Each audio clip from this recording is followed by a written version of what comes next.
नमस्कार, स्वागत है आपका आपके अपने YouTube चैनल सिंपल यू में। ये देखिए दोस्तों, ये है गुड़हल का प्लांट। इसको मैंने रिपॉट कर दिया है। रिपॉट करने के बाद मैंने कुछ इस तरीके से यहाँ पे रखा है और फिर से आज आंधी आ रही है, फिर से बारिश हो रही है। और ये देखिए, तो आज की वीडियो में मैं आपको दिखाऊंगी कि मैंने अपने टूटे हुए हिबिस्कस के गुड़हल के पॉट को किस तरीके से प्लांट को रीपॉट किया। तो ये जो आप प्लांट देख रहे हैं, ये गमला देख रहे हैं, ये रूट बाउंड हो चुका है। और कहीं ना कहीं यही वजह भी थी, इतना ज़्यादा ये अंदर से बिल्कुल रूट बाउंड हो रहा था। टूटने की वजह भी यही थी क्योंकि देखिए छत पे बहुत सारे गमले हैं और तो कोई नहीं टूटा सिर्फ यही। तो अब मैं क्या कर रही हूँ कि मैंने जितने बड़े गमले में लगाया हुआ था पहले, जो तरीका होता है वो ये होता है कि जब हम रीपॉट करते हैं किसी भी प्लांट को, किसी भी प्लांट को, तो उससे कम से कम 2 इंच बड़े पॉट में करते हैं। जैसे कि मान लीजिए मेरा 12 इंच का गमले में लगा हुआ था, तो मुझे 14 इंच या 16 इंच इस तरीके से करना था, है ना। लेकिन मैं ऐसा नहीं कर रही हूँ, मेरे पास कोई बड़ा गमला नहीं है, तो मैं इसकी रूट्स को खूब अच्छी तरीके से इसको बिल्कुल ट्रिमिंग इसकी कर दूँगी बिल्कुल।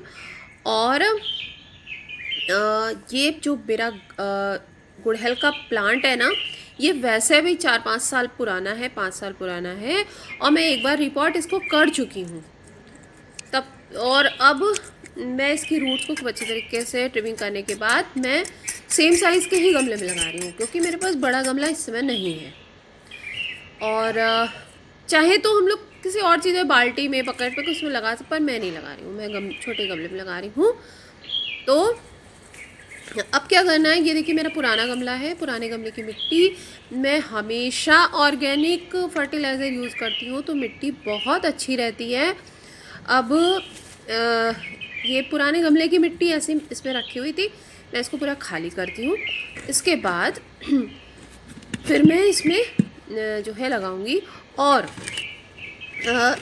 इसलिए मैं जब भी कोई भी गमला जैसे खाली करती हूँ किसी पुराने में, तो पूरा खाली करके ठीक से लगाती हूँ, क्योंकि क्या होता है कि नीचे कई बार हमारे पुराने जो प्लांट लगे होते हैं ना, उसकी रूट्स भी नीचे जमा रहती है बिल्कुल। तो अच्छी तरीके से पूरा खाली कर दिया। मिट्टी में कोई भी फंगस नहीं है, कुछ भी नहीं है, तो इसलिए मुझे इसको धूप दिखाने की ज़रूरत नहीं है। और जितनी भी महीन महीन सी पतली पतली सी जो रूट्स हैं, वो मैं इसके बेस में डाल दूँगी। आगे चल के ये खाद बन जाएगी, तो इसको फेंकना नहीं है। अब ये इतनी जो आप खाद देख रहे हैं मैंने डाली है, ये है गोबर की खाद है, बिल्कुल सड़ी हुई, बिल्कुल अच्छी, मतलब सड़ी हुई बोले जैसे बिल्कुल डिकम्पोज हुई खाद है। और ये मैं थोड़ा सा करीब 2 चम्मच के करीब एप्सम सॉल्ट डाल रही हूँ बस, क्योंकि सैंड इसमें पहले से मिक्स है। खाद भी, मिट्टी बहुत अच्छी है। खाद में मैं हमेशा लिक्विड फर्टिलाइज़र भी, जैसे जो सब्जियों के छिलके हल्के का बनाती हूँ, वो सब डालती रहती हूँ, तो इसलिए मिट्टी अच्छी है। ज़्यादा और किसी प्रकार के खाद की इसमें ज़रूरत नहीं है। और अब इसको मैं भर करके ये ना थोड़ा सा इसमें मैं चाय की पत्ती भी डाल दे रही हूँ। ये देखिए, ये सूखी चाय की पत्ती है, बिल्कुल ड्राई है, इसमें चीनी दूध नहीं है, सूखी है, वो मैं डाल दे रही हूँ इस समय फ़िलहाल के लिए इतना ही है। और इसमें 2-4 ये केले के छिलके, सूखे हुए छिलके ये हुए हैं, इसको भी मैं डाल दे रही हूँ। देखिए, जब भी आप कभी भी गुड़हल का प्लांट रिपोर्ट कर रहे हो या लगा रहे हो, और अगर आपके पास बनाना पील्स हो, ठीक है, उसके केले के छिलके हों, तो आप क्या करिए, 2-3, जैसे इतना बड़ा साइज़ है ना गमले का, तो आप 2-3-4 करके अपना उसको छोटे छोटे पीसेस में काट के उसको भी मिट्टी में आप डाल सकते हैं। नहीं, कोई फंगस नहीं लगेगी। आप 1-2 बार किसी ने मुझसे पूछा भी था, फंगस कुछ नहीं लगती है, बहुत, ये अपने आप डिकम्पोज है, बहुत अच्छे होते हैं गुड़हल के लिए।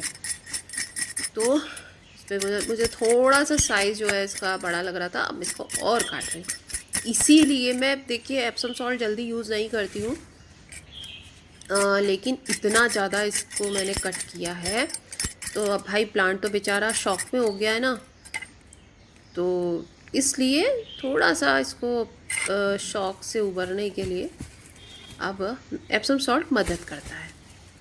अब मैं इसके बाद इसको मिट्टी में मतलब इसमें लगा दूँगी और अच्छी तरीके से मिट्टी विट्टी भर के, और इसको शेड में रखना है। ठीक है, इसको शेड में तब तक रखना है जब तक इसमें नई ग्रोथ स्टार्ट ना हो जाए। ये देखिए मेरा ये डबल पेटल वाला है। पानी डालना है। और एक चीज़ और बताऊं, अभी क्या होगा कुछ दिनों में ये अपनी हो सकता है ये अपनी जो ये पत्तियां हैं, पुरानी पत्तियां हैं, इनको ये गिरा देगा, क्योंकि इतना शौक लगा है, इतनी सारी इसकी रूट्स को मैंने कट किया है। तो ऐसा होना ना बिल्कुल एक नेचुरल सी बात है, स्वाभाविक है। जो भी इसकी पुरानी पुरानी पत्तियां होंगी वो गिर जाएंगी। और इसके बाद इसको तब तक शेड में रखना है जब तक कि इसमें दिखने नहीं लगे कि हाँ थोड़ी सी ग्रोथ स्टार्ट हो रही है। जब थोड़ी सी ग्रोथ लगने लगेगी, दिखने लगेगी कि स्टार्ट हो रही है, तब इसको जाके मॉर्निंग की सनलाइट में रखना होगा। और एक चीज़ मैं आपको बताऊँ, इसमें जल्दी फूल भी नहीं आएंगे, उसका एकदम जीता जागता उदाहरण मैं आपको दिखा रही हूँ। ये देखिए, ये प्लूमेरिया की कटिंग है और ओलियंडर, दोनों की कटिंग मैंने लगाई।